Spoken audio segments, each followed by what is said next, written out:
ಸೇವಾ ಹಾಗೂ ಸಾಂಸ್ಕೃತಿಕ ಟ್ರಸ್ಟ್ ಹಂಪಾಪಟ್ನ ಇವರ ಒಂದು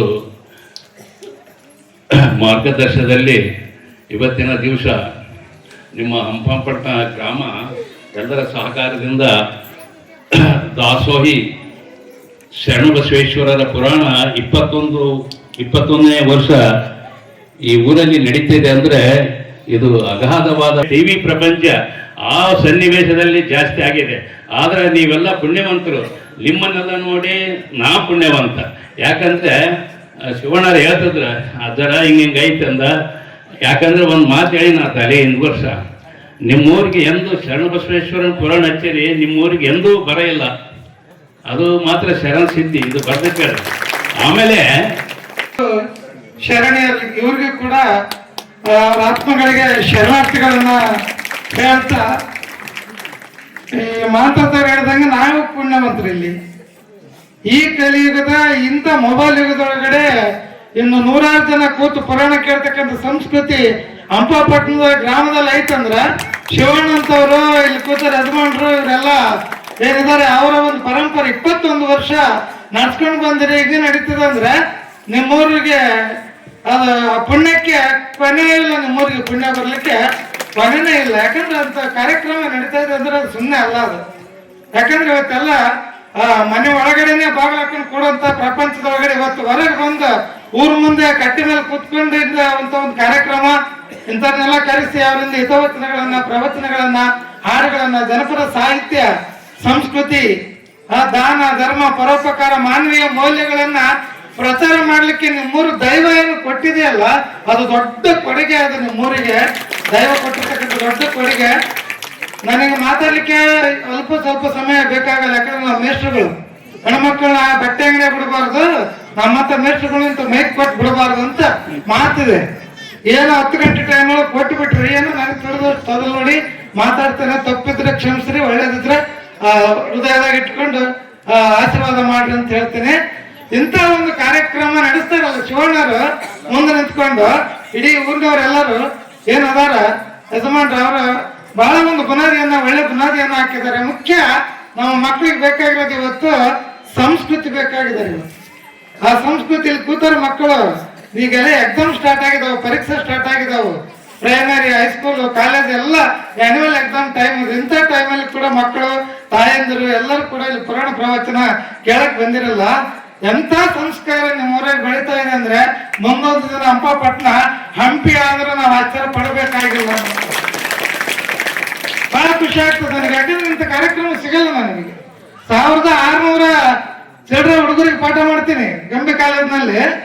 1650 ಚಿಲ್ಡ್ರೆ ಹುಡುಗರು ಇದಾರೆ ನಮ್ಮಲ್ಲಿ.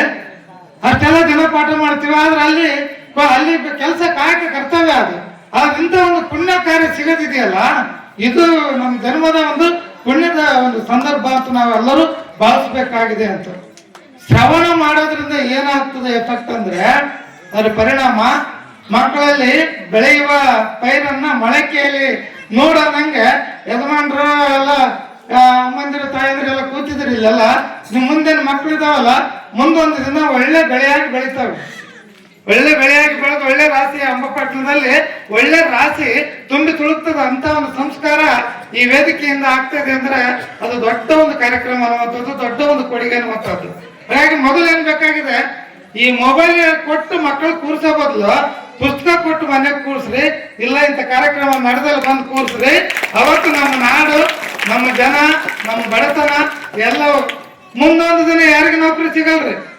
ನನಗೆ ನೌಕರಿ ಸಿಕ್ಕಿರ್ಬೋದು, ನಾನು ರೈತರ ಮಗನೇ, ನೌಕರಿ ಸಿಗೋವರೆಗೆ ಮಡಿಕೆ ನೇಗ್ಲು ಹೊಡೆದವ್ ನಾವು.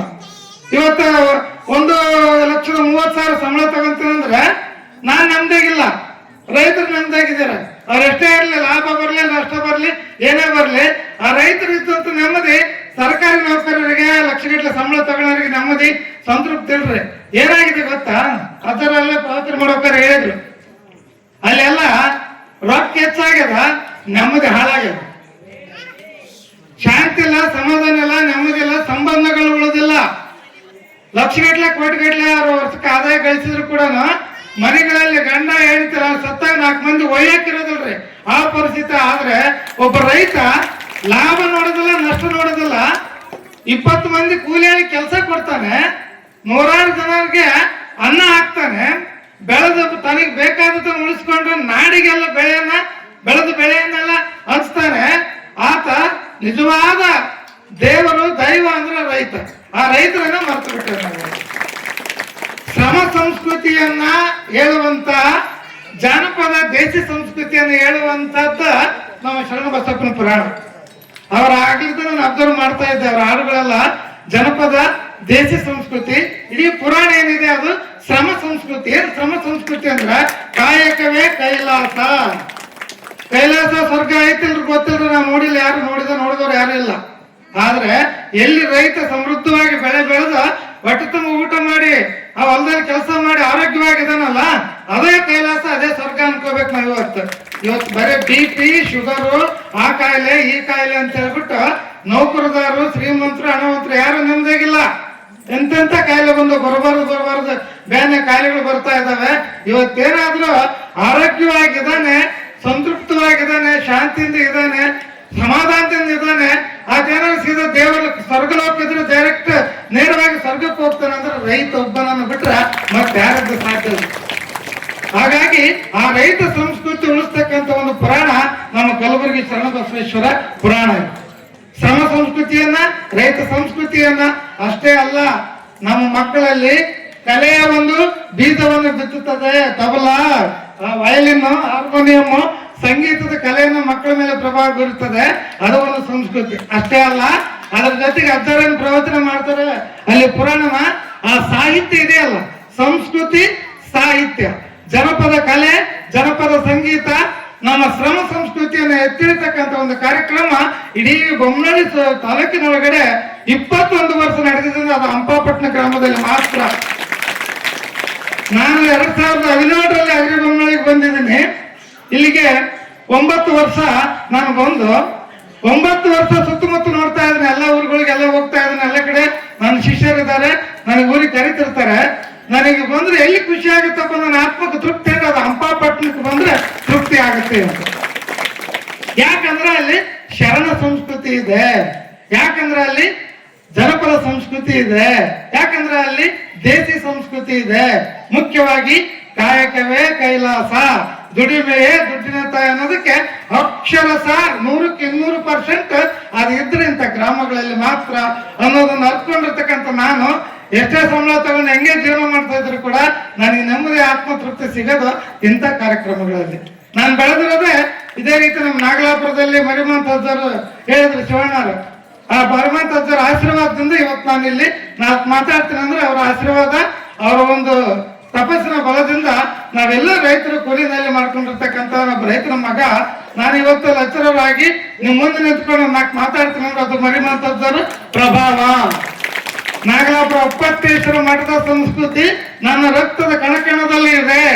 ಮರಿಮಂತಜ್ಜರ ಮಿಕ್ಕ ಪ್ರಸಾದವನ್ನು ಉಂಡು ಬೆಳೆದ ನಾನು ಇವತ್ತು 10 ಮಂದಿಗೆ ಅನ್ನಾಕ ಶಕ್ತಿ ಬಂದಿದೆ ಅಂದ್ರೆ ಅದು ಅಜ್ಜರ ಆಶೀರ್ವಾದ. ಯಾಕಂದ್ರೆ ಅಲ್ಲಿ ಪ್ರತಿ ವರ್ಷನೂ ಕೂಡ ಒಂದಲ್ಲ ಒಂದು ಪುರಾಣ, ಪುಣ್ಯಕಥೆಗಳು, ಭಜನೆ, ಕಾರ್ಯಕ್ರಮ, ಪ್ರವಚನ, ಇಂಥ ಉಪನ್ಯಾಸಗಳು ನಡೀತಾ ಇದ್ವು. ಆ ಎಲ್ಲ ಉಪನ್ಯಾಸಗಳನ್ನ ಸೇವಾ ಮನೋಭಾವ ಏನ್ ಬಂತು, ಈ ವೇದಿಕೆಯಲ್ಲಿ ಸೇವೆ ಮಾಡತಕ್ಕಂಥ ಮನೋಭಾವ ಎಲ್ಲಿ ಬರುತ್ತೆ, ಅವರು ಒಂದಲ್ಲ ಒಂದು ದಿನ ಉತ್ತುಂಗಕ್ಕೆ ಏರ್ತಾರೆ, ಉನ್ನತ ಮಟ್ಟಕ್ಕೆ ಏರ್ತಾರೆ ಅಂದ್ರೆ ಅದಕ್ಕೆ ನಾನೇ ನಿದರ್ಶನ.